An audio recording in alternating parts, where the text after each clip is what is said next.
nggak ngerti kenapa nih, kesalahan teknis nih.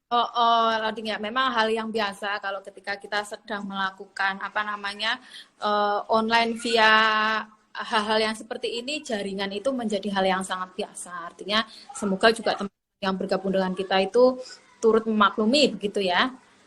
Ya. Mohon Gitu. maaf ya teman-teman IG, sempat terputus. Oke, kalau tadi sih pertanyaan sampai akhir sudah saya jawab, Mbak. Jadi tadi ada pertanyaan tadi sudah saya jawab sampai akhir.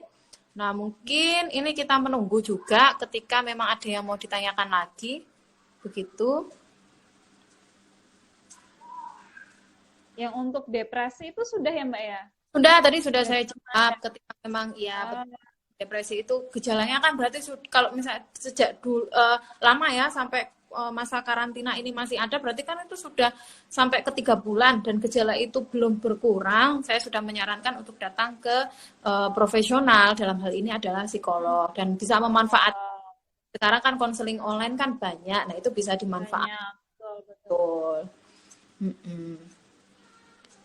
Karena berbeda itu tadi kan depresinya kalau bukan sejak bukan karena COVID saja ya, depresinya sudah ada dulu, kemudian COVID ini menguatkan. Nah, ini kemudian berarti ini sudah harus mendapatkan pertolongan secara profesional, Mbak Rizka. Iya. Apalagi depresi kasusnya sudah lebih tinggi ya Mbak, tingkat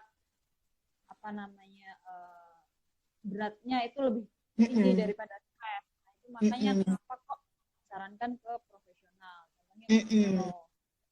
Betul.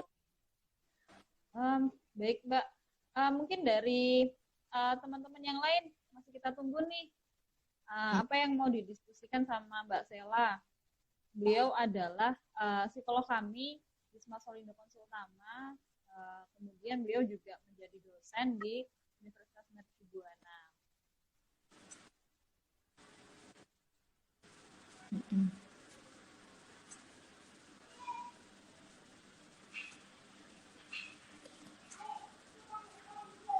Oke, sambil nunggu mungkin kita bisa ini Mbak, kita bisa ngobrol. Kalau tadi saya sudah menjelaskan praktisnya mengenai bagaimana memanajemen diri ya. Nah, mungkin Mbak Rizka bisa nih menceritakan pengalamannya sehari-hari berkaitan karena sekarang kondisinya new normal nih. Melakukannya gimana? Nah, mungkin ini bisa membuat teman-teman itu menjadi lebih, wah iya ya, ini menjadi ide nih buat saya. Begitu mungkin Mbak. Mungkin Mbak Rizka malah idenya lebih menarik nih, ya kan? Iya. Jadi gini, sebelum new normal, saya kan bekerja nih dari jam 8 sampai jam 8 pagi sampai jam 4 sore. Nah, ketika ada era new normal ini, sempat kami itu WFH selama 1 bulan. Selama 1 bulan itu ya kayak yang teman-teman rasakan, mungkin bosan, meeting online terus. Tapi di situ saya mendapatkan insight, saya nih suka masak nih, saya banyak waktu longgar daripada di kantor. Aku tuh dari jam 8 sampai jam 4 itu full di kantor. Sekarang kita meetingnya cuma di jam-jam tertentu, misal jam 1 sampai jam 4. Nah, waktu longgarku di jam 8 pagi sampai jam siang itu tuh banyak kan Mbak. Nah, aku manfaatin untuk bikin sesuatu, bikin kue, bikin makanan kayak dimsum kayak gitu-gitu. Nah, kebetulan ada peluang juga nih, aku bisa kerja sama nih sama ibuku. Aku buka kantin Mbak. Nah, gara-gara terus new normal ya. COVID ini, gara-gara COVID ini, aku jadi buka kantin Mbak. Wah, sedikit menentukan juga dengan adanya corona ya Mbak ya. Nah, itu ikut, cuman tapi mudah-mudahan teman-teman tiga yang lain bisa satu pemikiran dengan aku, jangan dijadikan beban, malah kita cari apa nih, kita waktu longgarnya banyak, kita cari peluang baru. Nah, dari situ sekarang sudah mulai new normal lagi, masuk kantor jam 8 sampai jam 4 sore, tentunya dengan protokol kesehatan, menggunakan masker ke kantor, kemudian tetap hand sanitizer. Nah, cuman karena sebelumnya aku udah buka kantin dulu, otomatis jam masakku itu lebih pagi lagi Mbak. Jadi alhamdulillahnya malah waktuku tuh berguna banget. Jadi full dari jam 3 pagi bangun, habis itu langsung olah masakan, bersih-bersih badan, kemudian berangkat kerja, pulang istirahat, belanja ke pasar. Nah, rutinitasnya positif semua. Nah, mungkin Jadi malah efektif ya Mbak ya? Malah efektif Mbak Sela. Jadi dengan adanya COVID ini bisa membuka ahanya nih teman-teman. Waktu longgarnya di jam apa aja nih? Kira-kira keahlianku apa nih, hobiku apa? Mungkin bisa dikembangkan. Nah, betul. Itu Mbak Sela. Betul, itu tadi bisa dijadikan ini ya teman-teman, salah satu bentuk nyata rutinitas harian. Artinya ketika kita itu tadi sudah menyusun nih dari bangun pagi sampai kita tidur lagi, nah itu kan menjadikan kita bisa mengelola pikiran kita yang tadinya tentunya akan senang juga. Dengan senang itu tentunya kita bisa mengelola emosi kita, perilaku kita juga lebih terkendali. Nah, itu tadi, itu menjadi kebiasaan baru yang justru membuat kita mampu lebih mengelola pikiran, emosi, dan tentunya perilaku kita. Oke, Mbak Rizka. Ini kayaknya ada pertanyaan. Ini Mbak, pernyataan dari Mas Singgi Haryadi, new normal perilaku yang baru, bukan kembali ke rutinitas yang normal. Gimana tuh Mbak tanggapannya? Betul banget Mas, new normal itu kita ke kebiasaan yang baru. Jadi kebiasaan new normal, kebiasaan normal yang baru begitu. Kebiasaan normal kita yang baru. Jadi kita berhadapan di situasi saat ini. Kalau di Jogja sih masih siaganya masih nanti sampai akhir Juli, Mbak. Kalau di Solo sudah lebih dulu. Nah, berarti ini kan kondisi bahwa kita sedang berhadapan dengan kita harus normal yang baru. Bukan kita menggunakan kebiasaan kita yang lama, tapi kita menggunakan kebiasaan kita yang baru saat ini. Yang tadinya nih, kita jarang menggunakan hand sanitizer, yang tadinya kita jarang mencuci tangan, ya kita harus wajib mencuci tangan. Karena apa? Ini akan salah satu bentuk kita, ya kalau dari segi agama, salah satu bentuk ikhtiar kita untuk terhindar dari segala bentuk penyakit ya. Saya rasa dengan cuci tangan yang COVID, tapi segala kuman-kuman yang ada, segala virus yang ada. Artinya ini adalah statement yang betul, Mas Inggit, dan ini adalah statement yang tadi di awal saya katakan juga. Oke, Mbak Rizka. Sebelumnya ada pertanyaan juga Mbak Rizka? Mungkin bisa scroll ke atas. Oke, Mbak. Satu ini punyanya Mbak Heni Ayu. Mbak Heni. Mana tadi bilang? Mbak, apa bisa orang cemas mempengaruhi orang lain atau menular? Jadi kecemasan itu nular nggak sih, Mbak? Oke, kecemasan menular. Sebenarnya menular ini perlu kita lihat. Jadi perlu kita kita lihat. Jadi kalau kita tarik ke atas, ya ini ada sebuah perspektif gitu ya dalam ke atas. Bahwa menular di sini adalah karena kita sedang belajar dengan lingkungan, begitu. Ingat bahwa ada pula yang menyatakan bahwa perilaku kita ini dipengaruhi oleh adanya rangsangan dari lingkungan. Nah, dalam hal menular ini, betul, menular di sini adalah yang semacam itu. Jadi kita itu ngikut pola dari orang lain. Misalnya nih, yang lebih mudah, ketika ibunya cara mengelola stresnya itu adalah dengan marah-marah nih misalnya, dapat kerjaan yang banyak di rumah marah-marah misalnya, pola itu dilihat oleh anaknya kan begitu. Anaknya kan ikut nih, kalau ada tugas sekolah, dia akan juga ikut marah-marah. Karena apa? Ternyata yang saya lihat dari ibu saya itu, ketika dia mengerjakan tugasnya, dia marah-marah. Berarti ketika saya mengerjakan tugasnya juga marah-marah. Nah, harus marah-marah. Orang yang tidak melihatnya adalah tidak melihat dari atasnya juga, perspektifnya ini dilihat sebagai ini stresnya nular nih ke anaknya begitu. Ini bentuk reaksinya sama nih nular nih ke anaknya, padahal tidak, itu karena bentuk suatu rangsangan. Jadi sama halnya ketika misalnya misalnya temannya lagi curhat mengenai dia yang putus dengan pacarnya misalnya. Nah, terus nangis kan, temannya yang sebelahnya juga merasa nih kemudian dibangkitkan rangsangannya mengenai kejadian yang sama, jadi ikut nangis. Misalnya kejadian yang sama ini ternyata pengalaman yang sama. Nah, kalau kita lihat itu sebagai sebuah rangsangan, maka itu suatu pola stimulus respon begitu loh Mbak. Nah, mungkin sebagai suatu yang menular. Baik. Jadi sebenarnya ketika orang tadi punya manajemen yang baik tadi, kembali lagi ke manajemen, ketika reaksi cemasnya itu adalah reaksi yang tidak wajar dan tidak boleh untuk dimunculkan, karena itu membuat kita sangat tidak bermanfaat, justru sangat memunculkan perilaku-perilaku negatif, maka ya itu dijauhi, ya toh. Kita ambil aja rangsangannya yang baik, tapi kalau rangsangan yang negatif ya tidak perlu kita ambil, begitu Mbak. Ya. Jadi bagaimana kita melakukan manajemen diri kita supaya ada stimulus nih, gimana kita menanggapinya.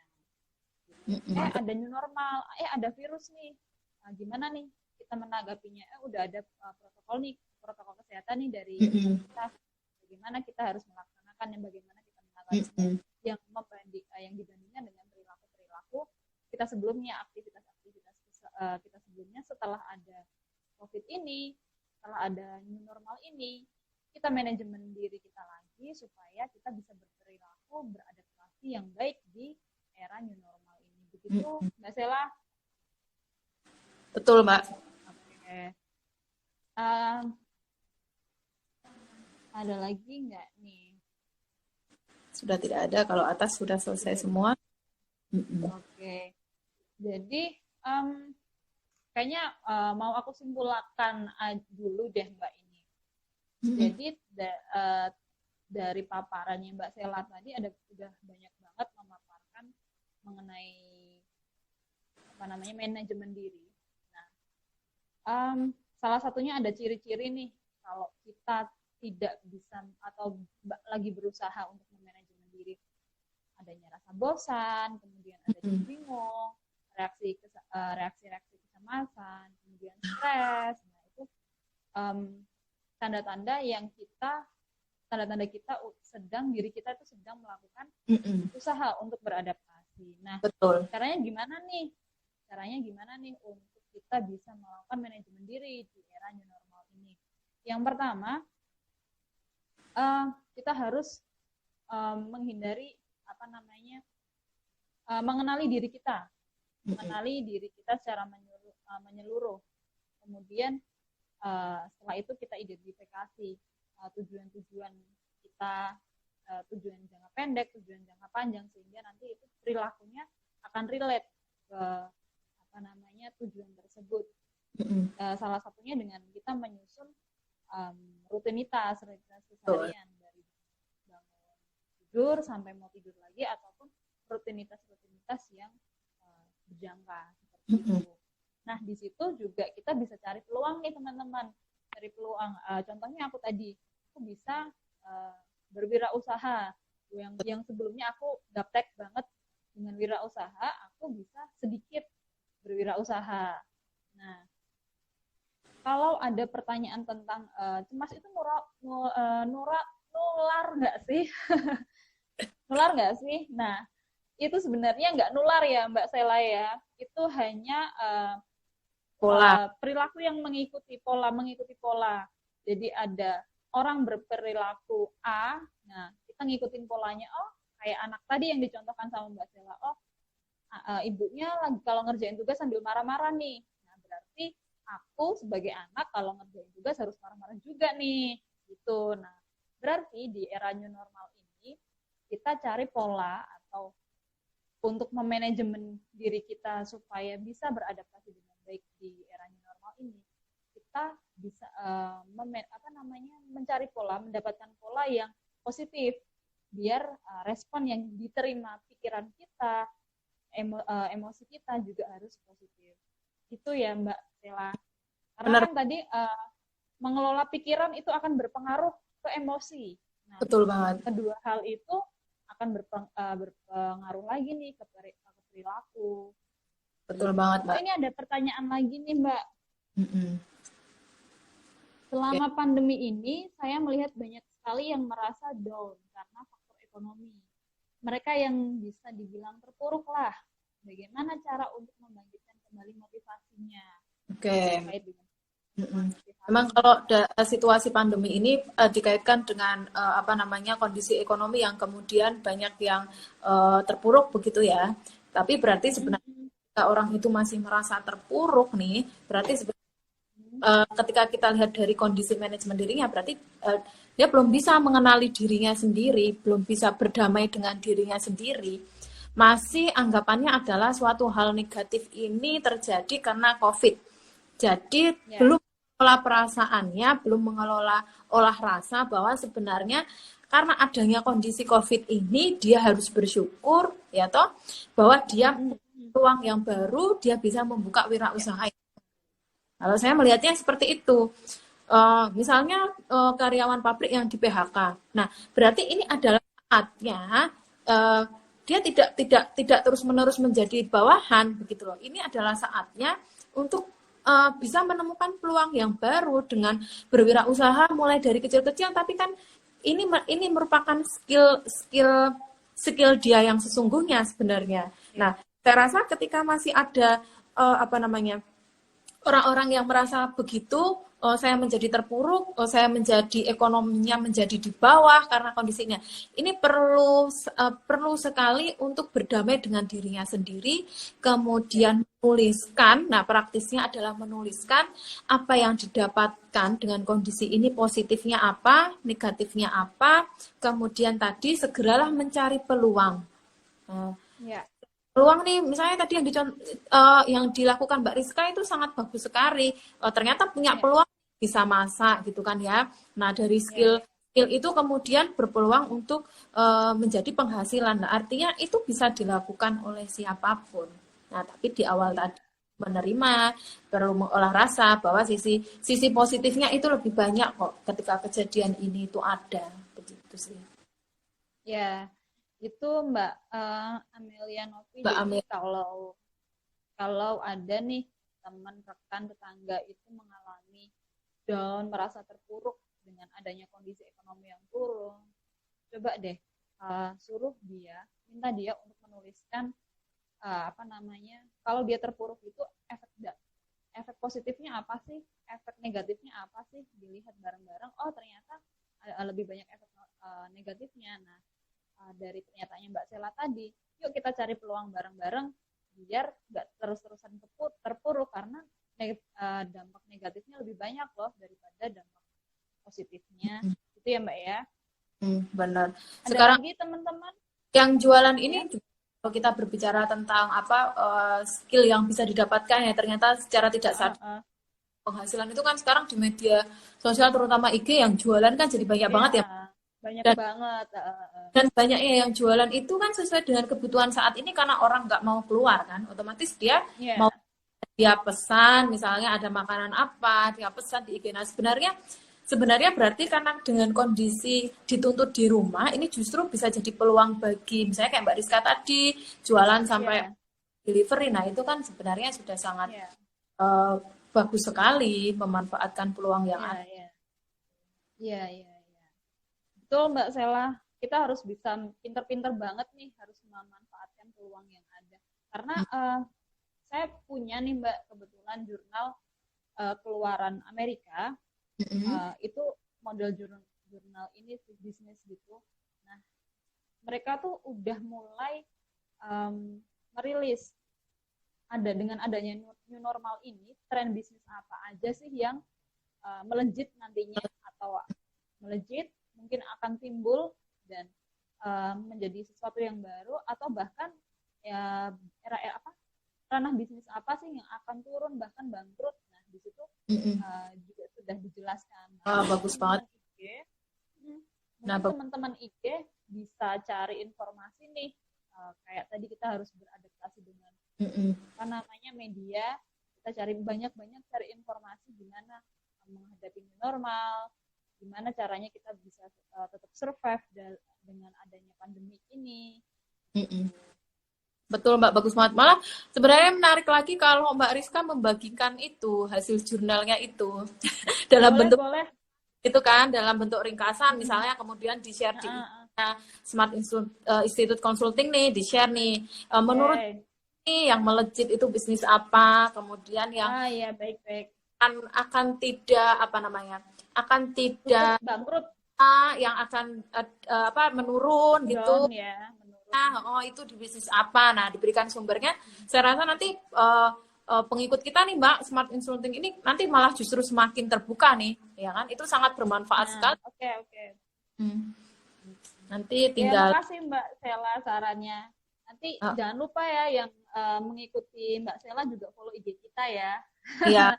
yang ngikutin kita juga harus follow IG-nya Mbak Sela. Iya. Nanti ada update seputar kebiasaan baru apa yang perlu dilakukan, ilmu-ilmu baru apa yang satunya yang mau diupdate oleh Smart Institute itu adalah info mengenai tren bisnis yang akan melejit dan tren yang justru akan terpuruk pada beberapa pekan ataupun beberapa bulan kemudian. Jadi harus diikuti, harus di-follow ya Mbak Rizka. Ya, betul. Itu ya teman-teman IG. Betul. Oke, sudah saya note. Dari Mbak Sela ada tambahan kah Mbak? Oke, mungkin sebagai closing statement aja ya Mbak ya. Pentingnya kita melakukan manajemen diri ini sangat membuat kita sebagai pribadi manusia itu menjadi bermanfaat dan berkualitas.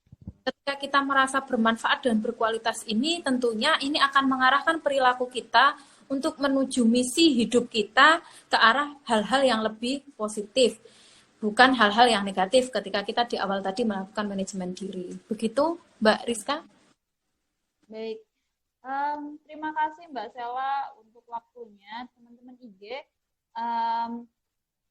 mudah-mudahan diskusi kali ini sangat bisa bermanfaat buat teman-teman. Amin. Bisa di-sharing juga ke teman-teman yang lain kalau misalkan ada yang kok tidak relevan nih, tidak sesuai nih dengan adanya normal, kok adaptasinya kayaknya kurang nih. Nah, teman-teman bisa nih langsung meminta teman itu untuk menuliskan kenapa kok cemas, kenapa kok bingung, dampak positifnya apa, dampak negatifnya apa, dituliskan dulu. Nah, nanti di situ kita cari solusinya bareng-bareng seperti itu. Nah, nanti ada live IG yang lainnya.